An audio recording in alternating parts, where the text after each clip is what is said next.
You ever ask yourself why it feels like no matter how hard you work, you can't catch up?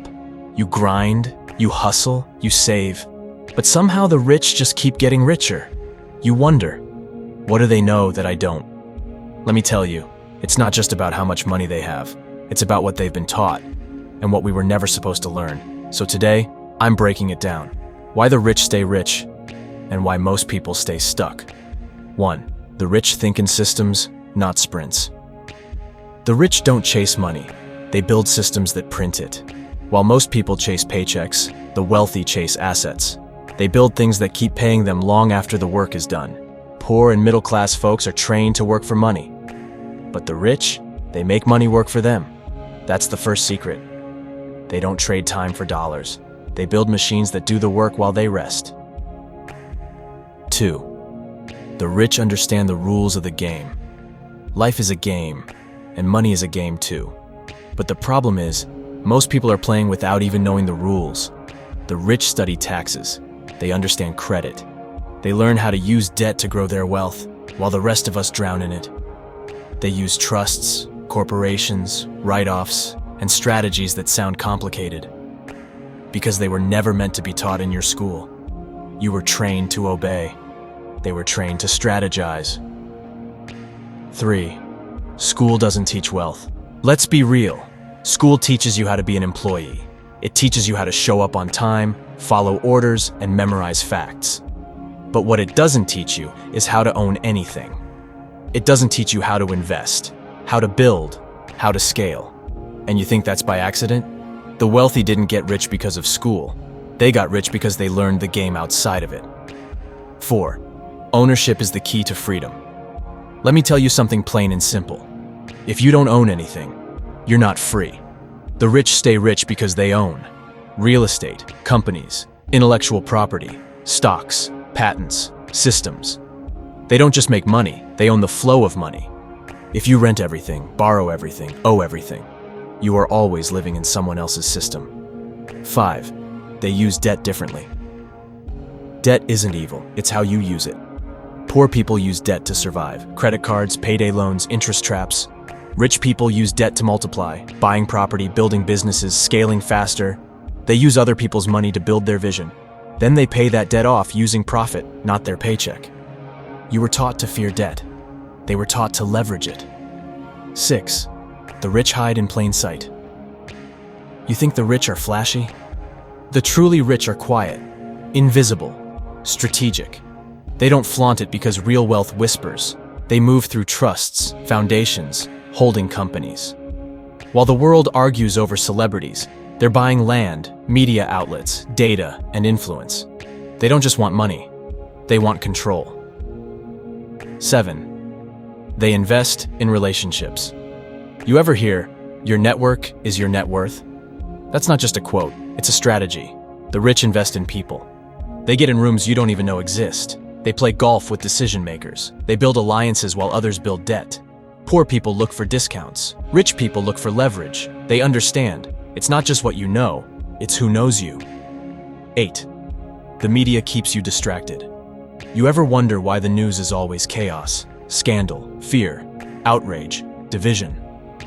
Because if you're scared and distracted, you're easy to control. While you're arguing about celebrities, the rich are moving money, passing laws, buying companies. It's not just entertainment, it's strategy. They don't want you to wake up. Because once you do, you start asking real questions. And real questions lead to real freedom. 9. Generational wealth is the goal. The rich aren't just thinking about today. They're thinking about their last name. They build for their children. They put assets in trusts. They teach their kids what we were never taught. While most people are starting from scratch every generation, the rich are passing down power. They think 100 years ahead, while most people are stuck in a 2-week paycheck cycle. 10. The real secret, mindset and discipline. This is where it gets real, because it's not just about strategy, it's about identity. The rich are trained to think differently.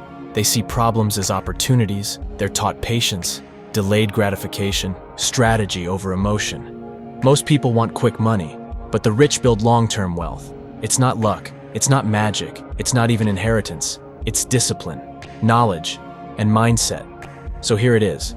The rich stay rich not just because of what they have, but because of what they know. And more importantly, what you were never taught. But now, you do know. Now you're responsible. Now you can start breaking the cycle. Don't just chase money, study it. Don't just earn, learn how to own. Don't just survive, build something that lasts. Because if they could keep you in the dark forever, they would. But not anymore. Now it's your move. There are seasons in life that test everything you are. Seasons where you feel alone, exhausted, overwhelmed, and even forgotten. We call these tough times, but they're more than just hard days. They're spiritual battles. And today, we're going to walk through what it really takes to survive. No, thrive, even when life hurts. First things first, you can't survive what you pretend doesn't exist. Sometimes we want to be strong so badly, we lie to ourselves. We smile through the pain. We fake it. But you can't heal what you won't face. Pain isn't pleasant, but it's productive. It teaches you, shapes you, strengthens your faith. If you're still breathing, God's not done with you yet. Sometimes the only thing that needs to change is the way you see it. What if your breakdown is actually a breakthrough in disguise? What if the delay is divine protection? What if the loss is making room for something greater? When you start viewing your storm through God's eyes, not your own, you realize He's doing something bigger behind the scenes. Romans 8:28 says, "All things work together for the good." That includes the ugly, the hard, the heartbreaking. In tough times, your emotions will lie to you. You'll feel like it's over. You'll feel like you're abandoned. You'll feel like you'll never smile again. But feelings aren't facts, and faith is trusting God even when you can't trace Him. Say this out loud. I may not understand it, but I still trust Him. Even if the tears are falling, keep the faith, because your feelings may shift, but your foundation doesn't have to. When the waves are crashing, you need an anchor.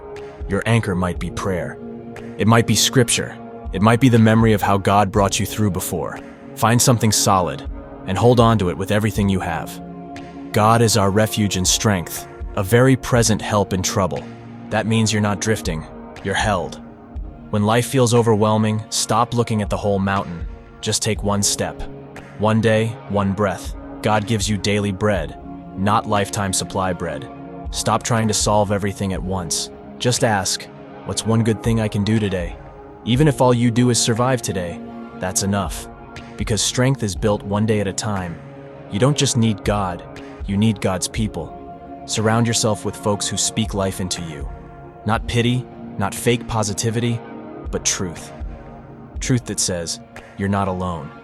You will get through this. God's still got a plan. Avoid people who feed your fear. You need voices that lift you, not trap you. Tough times can do one of two things: define you or refine you. You can let it break you or let it build you. Don't let the worst thing that happened to you become your identity. Let it become your testimony. You're not your pain. You're not your trauma. When He called you to walk in purpose, when you align with heaven, doors open that you didn't even knock on. But when you try to do it alone, even the easy stuff feels heavy. Put God in the center, not as an afterthought. God's delay isn't denial, it's development. There are blessings with your name on it, but you're still becoming the person who can carry it. Stop rushing, start trusting, stop comparing, start becoming. Timing belongs to God, obedience belongs to you. Let me speak this over you. You are not behind, you are not cursed, you are not forgotten. You are learning, healing, growing, becoming. Every hard day was training, every silent season was building roots. Every tear you cried was watering the future you're walking into. Just because the world hasn't seen your success doesn't mean you're not winning. Heaven sees it, and your time is coming. So yeah, you're working hard. You feel stuck. You're tired of the grind with no fruit. But now you know, you're not failing. You're forming.